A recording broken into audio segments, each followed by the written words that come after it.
Magicians are evolving. Some are capable of calculating complex sequences of numbers at lightning speed and with absolute precision. The ability to retain and compute in-depth algorithms and recall them without any visual aids. They have heightened their senses to a point of precognition, where they can receive and predict information that was previously impossible to know.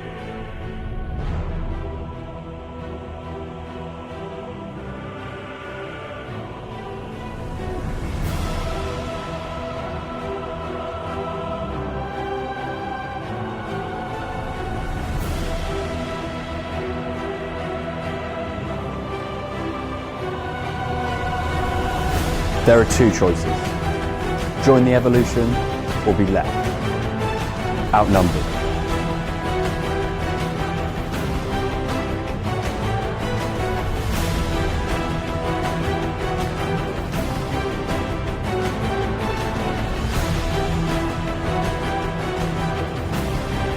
So this is known as a 1 to 15 puzzle. You may have seen them when you were a little bit younger. The idea is that you have to try and solve the puzzle by moving the numbers around to try and get them into the order 1 through to 15. Okay? It's a relatively straightforward thing to do, but there's loads of different ways in which it can be done, like 20 billion different combinations of sequences that these squares can move in and different patterns that they can form.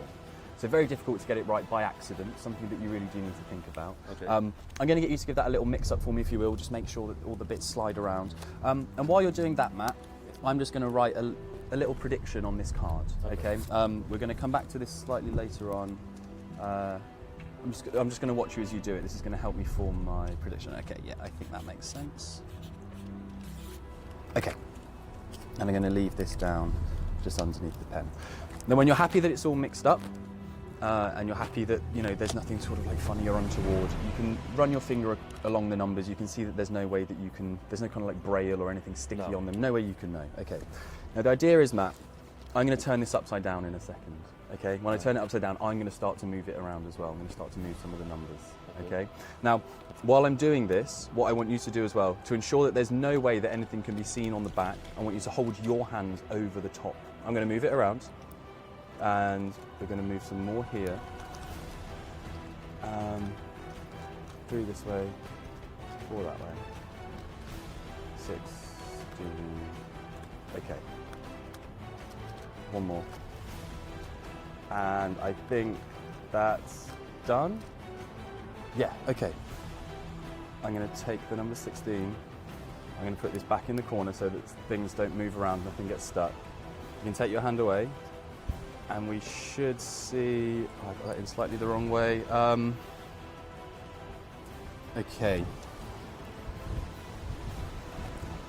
You look slightly bemused, a little bit confused. Okay, that's understandable, because I guess you're maybe expecting me to solve it upside down. Yeah. I'm not that good, Matt. I'm not that good. But instead, what we did at the very, very start was we wrote a little number down here, this little prediction, okay? The number that I wrote was the number 34. Shut up. It may confuse you slightly more. Okay, so you seem to be grabbing onto it. Okay, so you can see you got the number 34. Matt, if you take number 11 and you add it to 14, you add it to 4, you add it to 5, that equals 34, just along the top, okay? If we take the next row down, you go 8 to 1 is 9, plus 15 is 24, plus 10 is 34. 13 to 12 is 25, plus 6 plus 9 also equals 34. 2 to 7 to 9 to 16 also equals 34. Now it'd be impressive if I was able to match them all going vertically, but what about horizontally as well? If we go down, we go 11 to 8 to 5 also equals 34. The diagonals 5, 15, 12, 34, 11, 1, 16, 19, 34, all of the numbers that we added up get to 34. That's the magic of the 1 to 15 puzzle. Thank you very much. Thank you. Cheers.